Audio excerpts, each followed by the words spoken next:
So I'm here with my client Liz, and today we are going to be conducting the Bruce treadmill protocol. Do you know why we're having you do this test? Okay, no worries. So the purpose of this test is to assess your VO2 max, which basically is your body's consumption of oxygen per kilogram of body weight per minute. To sum it down, this basically gives us an indication of your cardiovascular fitness. Okay, makes sense. So in order to perform the test successfully and accurately, we have to attach some equipment to you. So as you can see, my client isn't wearing any restrictive clothing, so we are ready to move on, but just for future reference, you want to ask your client to wear loose-fitting clothing. So we're going to be hooking you up to a heart rate monitor, so we will attach a band that goes around your torso right underneath your sports bra. There's also going to be a mask attached to a tube that you will wear. This is going to ensure that the oxygen you are consuming is accurately measured. Next, we will have the blood pressure cuff. So we're going to be putting it above on your bicep, so you're going to be feeling pressure, but that's normal.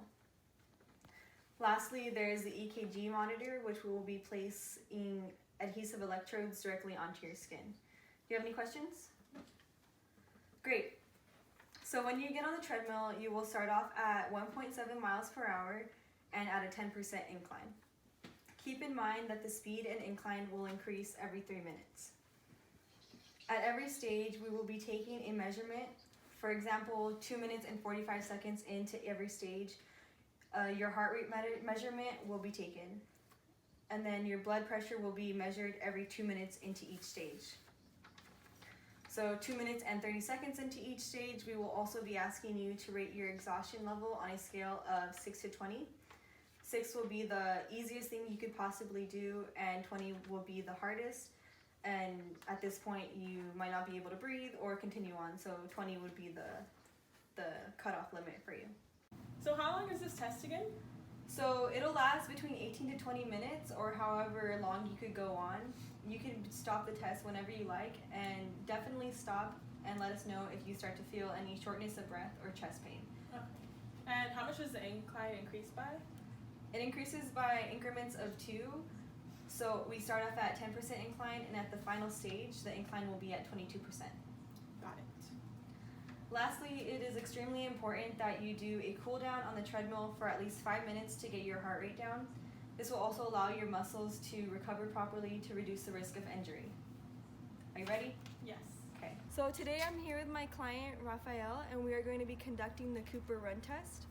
This test is most suited for younger individuals with no underlying health conditions and who are relatively fit. Keep in mind that this test is not appropriate for individuals who live a sedentary lifestyle or who are older adults. So this test is to assess my client's estimated VO2 max, and from that we can determine their fitness category. It's more practical for use because it doesn't require any equipment besides a stopwatch. However, it is not as accurate as the Bruce Protocol treadmill test. So before we begin, I just want to get some information from you. What is your age? 23 years old. And what is your average 1 mile time? 7.5 minutes. Okay, awesome. So there are 2 options that we can use when performing the Cooper Run test. So there's the 12-minute version and the 1.5 mile version. In the 12-minute version, we have you run as far as possible in a time period of 12 minutes and record their distance ran. In the 1.5 mile version, we have you run 1.5 miles as fast as possible and record the time it took for you to complete it. So Raphael, since you are able to run a faster mile pace than 8 to 9 minutes per mile, we are going to have you complete the 1.5 mile version. Got it. Okay, so just to keep in mind that if you start to feel any shortness of breath, chest pain, muscle cramps, or any other type of energy, stop running immediately and let me know. Okay, let's get started. Okay, so Raphael just finished running the 1.5 mile. He also did a cool down by walking for 5 minutes. What was my time?